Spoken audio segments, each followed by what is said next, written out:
Hey there everyone, it's me, Big Jim, and I'm here today with yet another tutorial, since it is my habit to make tutorial videos for every game I speedrun. I was really hesitant to make a System Shock 2 tutorial for a long time because it's basically the only game I've ever speedrun that actually has an active community, and being the new guy, I didn't really feel comfortable making something that needs a lot of wisdom and experience, but I think I've played the game long enough now and have a good enough time in it to justify making a tutorial, since there's not a really good one that's up to date right now. I'm actually editing this in post-production because I kind of forgot to mention something, which is the version of the game you need to have. To get the correct version of this game, to actually do speedrunning properly, you need to get it from Good Old Games, and when you buy it on there, you basically have two different things to download on the main page for it. You have the actual game installer, and then right underneath that you'll see a link for a patch. Basically just install the game like normal and then download that patch, put it in the directory that the game is installed to, and then use it. And with both of those things, you'll be able to do all the speedrunning tricks properly. I'm almost positive that if you get the version on Steam, it won't work, so just keep that in mind. First of all, your keybinds, which you can find in this file down here called user.bnd. Not shock.bnd, this is just the default binds.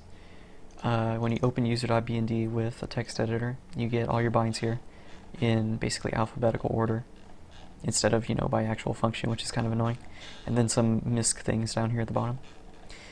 Now, I'm going to be including my bind file in the description for this video because it's kind of complicated and it's not easy to go over all the different things you need to do. But there are some things I want to point out.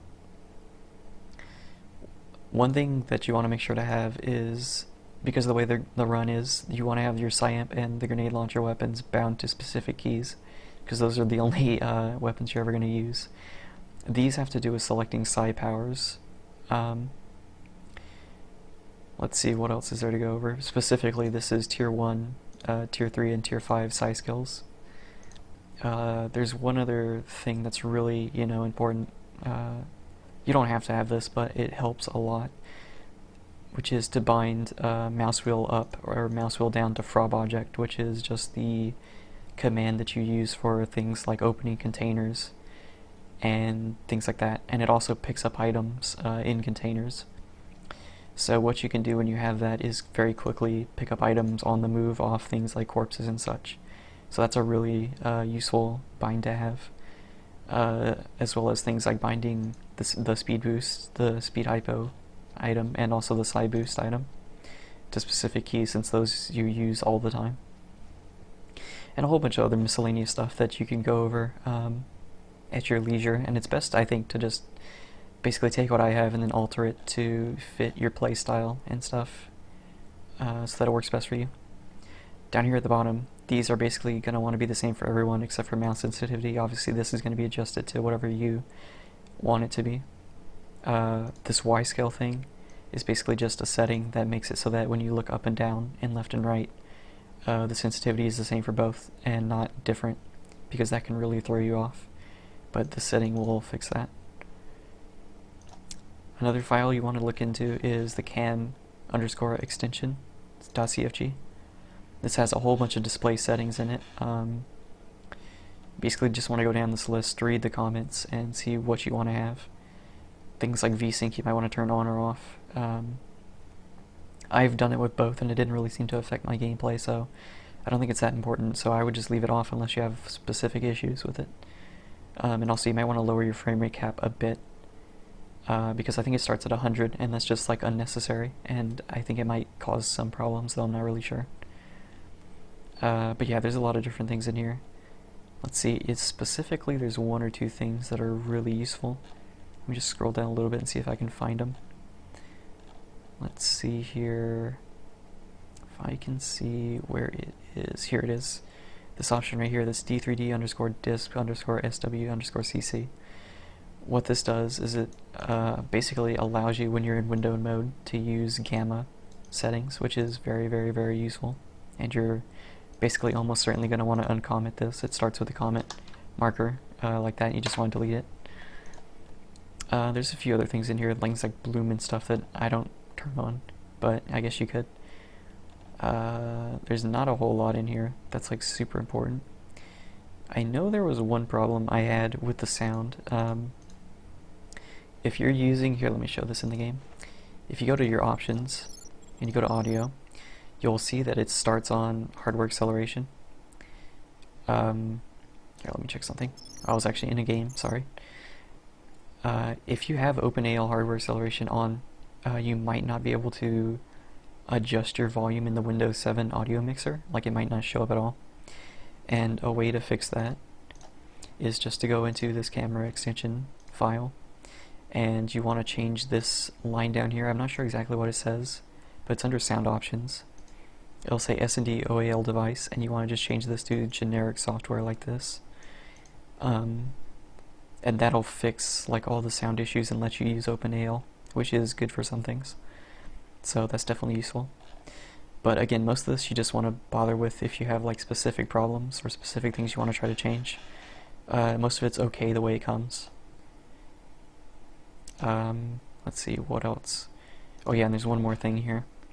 You want to go into your data folder, and you want to find your cutscenes folder, and you might want to just rename it to something. And what this will do is it'll basically make it so that none of the cutscene files will load when the game basically calls for them. This will let you skip over the cutscenes without having to like press an extra key or anything. While this may sound like weird, like file editing, like / cheating, all the current runners do something like this. And the time it saves is like almost nothing. It just saves you the trouble of having to skip cutscenes manually. So I definitely suggest doing that. Just to cut a few seconds and to cut some trouble on your part. But that's about it for the actual file editing and stuff. There are some other things you can do with configuration files and things in here, but none of it's very important. One thing I'll mention is that right now I'm using a graphics mod that just increases the resolution on some textures. So here, this one right here, this SHTUP, things are going to look a tiny bit different. Honestly, it's like not even noticeable except in one area of the game. So it's going to look exactly the same on yours without it. It's just some of the textures in the original are a bit blurry. That's all that's going to be different. But yeah, that covers that. So in the actual game, we'll just go ahead and start a new game on Impossible. I should go ahead and mention there's 3 different categories right now that are more or less in use. There's Impossible %, which means you start on Impossible difficulty and you play through the whole game that way and try to beat the game as fast as possible. There's Any %, which involves being able to change difficulties, and there's a reason why you wouldn't just start on easy. You actually still want to start on Impossible, but we'll cover that in a bit. And Any % with Out of Bounds, which is just the same as the Any % route more or less, but with some extra tricks and stuff. I guess it's debatable whether you'd want to call Any % the one with Out of Bounds and then call the one without it just Any % no Out of Bounds, since that's the more standard naming resolution. This is all like fairly new, like as in the last week that people have come up with this stuff. So there's not a real set way to do this. But I think things have calmed down enough to actually warrant a new tutorial for all this stuff, so that's why I'm doing this now. So one way or another, you're going to want to start on Impossible no matter what route you're doing. So let's just go ahead and start the game. And it'll put you in the tram. Now, one thing to note about this game is that I'll let this guy finish talking. Please proceed to the grav shafts. Okay, there's one thing to note about this game. Well, I shouldn't say one thing, but one of the main things is the engine this game runs on, which is the Dark engine. It's used in other games such as Thief, and the way it works is that if you run forward, you move at a certain speed, but if you run forward and hold strafe at the same time and then sort of angle it so that you're moving overall in the same direction like this, you move... Proceed to the street level recruitment. Thank you. You move 20% faster, I'm pretty sure the number is. And you can kind of tell, here's strafe running compared to just normal running. It's not a huge difference, but when you do it for an entire run, it really adds up. So that's one of the things you want to master pretty much right away, is learning to run sideways, basically. So yeah, we're just going to go ahead and want to do this graph shaft here. And all the graph shafts in the game, there's a certain technique to going up them fast. You basically want to do it so that you angle sort of at a right angle jump into these, not like straight up and not like straight sideways so that you hit the wall right there. If you time it right, you're basically, your upward momentum from your jump will get added to the boost from this, or at least speed up your initial velocity so that you get up faster. So you want to kind of start over here, and at the start you're going to be strafe running, and you want to jump like this basically, and that'll lift you right up here. If you just don't jump at all, you lose like a second of time, so it does make a difference. And there's a few grab lifts in the game, so that's kind of an important technique. So we'll just go ahead and keep going here. Just strafe running like this. If you've completed basic training, here's where you make your choice, soldier. Okay, so here's where you enlist in one of the 3 branches of the military. in the speedrun, Once you're you going to want to go with the decide your OSA branch of path. service, there's no going And back. the reason you do that is that the speedrun relies a lot on two main skills, Psi and agility. Agility for obvious reasons. It's what causes you to go fast. Psi because there's a lot of useful skills that you can use in Psi, such as duplication and relocation. As well as psychogenic agility, which gives you just +2 agility stat, basically for free all the time. So that's really cool. But yeah, that's why we go OSA. Here at the beginning you pick some stats. And, oh, I should mention this door right here. Sometimes when you walk towards it, it just doesn't open, or it takes like a long time to open. There's not a real way to like avoid that, but if you sort of do like a zigzag like this, you have a better chance of getting it to open properly. And that can be annoying, but it's not a huge deal. Now, at this point in the game, you get 3 sets of 3 basically stat paths that you can take. The one for the speedrun is always the same. It's the middle one, and then the left one, and then the left one again. And the reason you do that is it just gives you the most optimal skills and stats for the speedrun. So we're just going to go ahead and do that. Oh, and whenever those screens come up, here I'll show you again. As soon as you cross this line, somewhere like, oh, I can't use my menu yet, but here I'll just walk slowly so you can see where this is. That's where the trigger is. Basically, this brings up this screen. As soon as the screen comes up, you want to immediately hit escape to close it. And if you time it right, you can hit escape basically before the thing even pops up, and you'll close it like really fast like that. Now, we're here on the first level. As soon as this loads, you want to hit whatever your key bound to the Psi amp is, and then you immediately want to push, in my case it's 3, which changes your it changes your, basically your Psi skill to the next one in the tier 1 branch. So you start with Psi pull, and then hitting 3 once with these binds will bring you to agility. So every time you start this, you just immediately want to tap 1, then 3, and then click to use agility like this. Now here's the first trick in the game, which is this thing. Normally you would have to get the wrench and break this, but if you just strafe run up it, well you basically strafe run at it, jump, and then basically just tab jump and then run up the side of it, you can skip breaking it. Now since this debris is already fallen in the way, I can't do it right now, but I'll load a save right here right before we do this, and I'll show you how this is supposed to look. 1, then 3, click, jump, and strafe run up this thing, like that.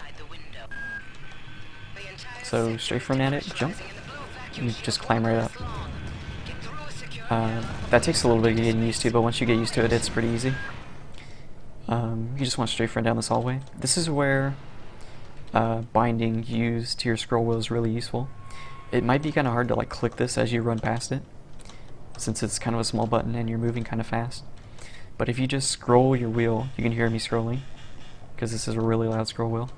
You can sometimes just, run right past it while scrolling and you'll hit it every time. So that ends up being a really useful tactic during the speedrun.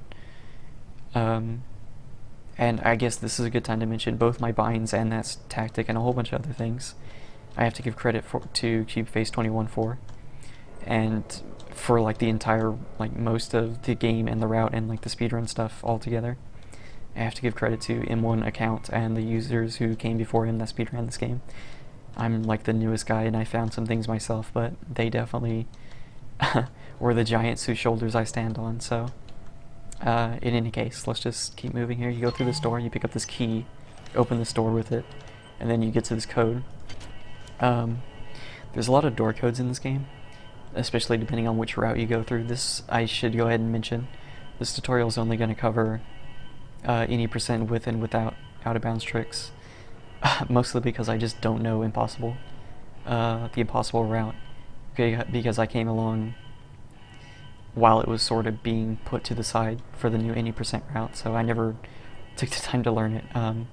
But I think most people who want to get into it now, I should say running this game, will want to stick with 80% at first. It's shorter, but I think it's a lot more fun, just in general. It's faster, and you get to do some cool tricks and stuff, so in any case, this is what that covers, and there's some door codes that you need to memorize. It's not a big deal. They're 5 digits each, and there's not very many of them, especially in the 80% route. So the first one is 45100, and you'll get to where you type that really fast. In fact, your keypad skills will shoot through the roof if you speedrun this game. I can give you that for sure. When you go through this tunnel, I should mention, you want to just tap your duck key as you go into this like this, and then let go of it right away, so that you run non-ducked in this. See, here's ducked speed, or I should say crouch speed, and then here is doing it without that. You can see how much faster it is, and still strafe running. Then you get to this part where your head pops up, and if you don't crouch again, you get stuck like this. So what you need to do is tap crouch as you go into this, like this, and then tap crouch again to go around that corner, and then you want to weave through these like while strafe running. You'll get used to that pretty fast. When you fall down this shaft, in fact, as you start moving down this corridor, what you want to do is open your use menu, or your item menu, your inventory, whatever you want to call it, and you want to position your mouse over this spot right here, and that'll be important for something we're about to do. So your mouse, say it's like over here-ish, you come in down through this hallway. I have it currently bound to E and to tab, just depending on which finger I have free. For instance, if I'm holding A and W, I can't press tab easily, obviously, but if I'm holding W and D, I can't press E, so I press tab with my ring finger. So since we're moving like this, I'm going to go ahead and press tab, and then I'm going to move my mouse over here, and then we fall down into this area. You immediately want to pick this up, charge it, open your inventory, click, and then just drag down. Since your mouse cursor is already on the spot, you don't have to move your mouse at all. And that'll be one of the hardest things to get used to, I think. And Polito talks here for a while, so I'll let her go ahead and talk. Sorry about this. Polito, please be quiet. Sadly, you can't just turn off voices. You can turn off sound, but not voice audio. So we just gotta deal with this. Anyway, the first thing you want to grab is this container. Your cursor is not going to be in the right place, so as you strafe run through this door and strafe forward to this box, you want to grab this, and then immediately start walking backwards and sort of move over this way. You can get to about this switch before this closes.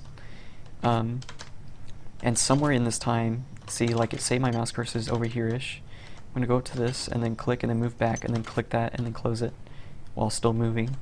And this is another thing that's going to take a long time for people to get used to. When you first start, you're probably just going to stop, move your mouse, click, and then close, and then move.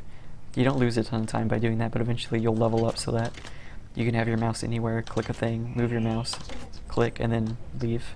Oh, and my agility deactivated. In a speedrun, your agility will never run out. You use it once at the start of every single level, and it'll just last through the entire map, like no matter what you do. Because it lasts just forever. So, after you pick up those 20 nanites in that crate, you want to move over this way, grab this corpse, and since your mouse, see, is already in the same position you left it, which is right where you want it, you can just click this and then close, or if you have the mouse wheel, you can do a really neat trick where you just scroll really hard, which both opens the corpse and grabs the nanites, and then press whatever your inventory key is to close it, where you don't, and you never stop moving, so like this. There. See, I picked up the nanites like it says at the top there, and I kept moving and closed the menu. So that's really fast. Now what you want to do is there's a speed booster up here you need to grab up on this ledge. Normally you would side grab it from up over there, but if you mantle onto this by just holding space and then jump, you can grab it through the thing. You can see I picked up the speed booster. So that's what you need to do there. You're going to move past this corpse and see, since my mouse cursor is still in the same place, I pick up the cyber modules and I normally wouldn't even stop moving. Straight run through here, and you want to open this door. Really easy code. It's just 0, 0, 0, 0, 0. Pick up the 2 speed boosters and leave. You want to go up this lift, and I should mention at this point, you kind of want to be charging your psi skill. It doesn't matter which one, but you're going to want to be on cryokinesis, which is one more tap of your, basically your psi tier skill, or I should say psi tier hotkey, to break something up here. But you want to charge this while you're moving over here. Then you want to hit this button basically before you even get onto the lift, so that you're moving like this and you're on it. You want to let go, and that'll hurt you, and you want to get hurt because we're about to do a really neat trick, but we have to die to do it, so that's kind of important to damage yourself a little bit first. You're going to come up here, and as you're coming up this ramp, you kind of want to start aiming this way to shoot this glass with the cryo ball. So yeah, your mouse cursor might be a little bit off after doing the keypad, but it'll usually be in the same place. So you can just grab the nanites quickly like we did all the other corpses and stuff. Pick up this key card on the ground, and then pick up this psi hypo. Sometimes the glass shards from the window, when it breaks, can actually block the psi hypo, and that's part of why you shoot it first, so that they're not in the way. But sometimes it just blocks it anyway and you can't pick it up for an extended period of time. In that case, there's nothing you can really do about it, which kind of sucks, but it's just the way it is. But yeah, after you grab all that stuff, you go out this way, straight front past this, pick up these 20 nanites, hit this button to open the door with the key, run over here to this, and the code here is 12451. You want to start charging immediately. This robot hits you. You hit this. Okay, hold on. I should have went a bit slower there because I just did a whole bunch of stuff, but it's hard not to do that fast. If you go slow, you just die, and I had to do a trick that makes me invincible, which I am now. But I'll go over that again right now. Since that's the end of that first level, I'm going to go ahead and show you what it looks like if you go really fast, basically. So here I go from the start. Watch out. I'm getting strange readings from that radar dish outside the window. The entire sector is depressurizing and the blue vacuum shield won't last long. Oops, that was kind of sloppy. Secure airlock before you're sucked into space. Move it. Please move immediately to cryo recovery This B. power cell is dead. Decompression event imminent. Good. You've managed to get out before the whole area depressurized. I've just uploaded you some cybernetic modules. You can use them to upgrade your cybernetic rig at the upgrade units in this area. There are 4 types of units in the next room. One for each subsystem of your cybernetic gear. Stats, By the way, weapons, and you can kind of judge how your pace is going in this game a lot carefully. by judging the audio cues. You get used to see, oh, here it is, the glass kind of blocked me from picking that up. But you can judge based on the audio cues how you're doing. Okay, now I'm going to do this one more time. I'm going to put in the door code, and I'm immediately going to start charging my psi skill. Now, if you're smart, when you come up to this point, you'll tap your tier 3 psi button twice, and that'll bring you back to agility. And you start, that way you can charge that, because you're going to need it right away in the next level. I'm going to put in the door code, and immediately hold down mouse 1 to charge the skill, to overcharge. I'm not going to let it go until after the robot shoots me once. Now, once he shoots me once, I'm going to run towards the ladder that's in the floor, and as I'm running towards it, I'm going to let go of mouse 1, which overcharges my skill and kills me. At this point, my corpse with momentum basically gets carried onto the ladder, at which point you gain control of the player character. Even though you're dead, you can still move around on any ladder in the game. If you move onto it, I believe after you've been killed with momentum or whatever. And then I go through the loading zone into engineering. And what this does is, with the combination of being able to move on a ladder and the combination of gaining invulnerability while being dead and going through a load, you basically can move and are invulnerable on the other side of the load. And this is a fairly old trick. I hate to give false credit for this, but I believe the user Confusion came up with this. And it's used in all 3 of the current routes because it's just so handy. It's not less challenging because you end up having to do a lot more skillful things. I know that sounds kind of contradictory, but you're just gonna have to trust me. And it ends up just making the game a lot more fun because you can focus more on actually just going fast instead of being safe, which is always a hoot. So you'll see me do this again. One other thing I should mention: when you enter the room, there's a lift you walk over, and that's just a really small lift that goes up and down a little bit. Depending on which route you do, this is where things diverge in a really small way. Either if you're doing no out-of-bounds stuff, just ignore. You can just ignore it basically. And when you eventually come back through here, you'll mantle onto it and then back into the area we're in right now. If you're doing the out-of-bounds route, you're gonna want to hit that switch on the bottom while waiting for the robot to shoot you, because sometimes he takes a while. And that'll lower the lift, or at least start lowering it. And that'll be useful for when we come back here later, and I'll explain why that's true when we get to it, but for now that's all you need to know. If you're doing out of bounds, hit the button. If you're not doing out of bounds, don't hit the button. So I'm going to do this trick one more time so you can see how it's done. This is something that you're just going to have to practice a lot. It's something that'll take time, that you can get consistent, and even I, after doing probably this 100 times, I still fail it occasionally, so it's definitely not easy, but here we go. Well done. I'm uploading some more modules. Do not waste time patting yourself on the back. So, there we go. And one of the sad things about this is that you can see now my vision's tilted. Everything in the world is at a slight skew, which is really annoying. Imagine having to play the rest of the game like this. And also you'll notice I'm really small. That's because when you die, your body sort of crumples to the ground, and we're basically still crumpled on the ground. Our heads just, even down here. But the best way to fix this is to basically have a key bound to center view. Right now I have that key bound to G. So when I hold down G, you'll see my tilt will fix itself magically like this. And there we go. There's a few points in this where you don't lose any time by doing that. Basically any time you have a chance to press that button while moving, that'll fix your view. But yeah, before I go any more into this, I'm gonna go ahead and stop, and then I'll basically do a really sloppy jump cut, and I'll see you then. Okay.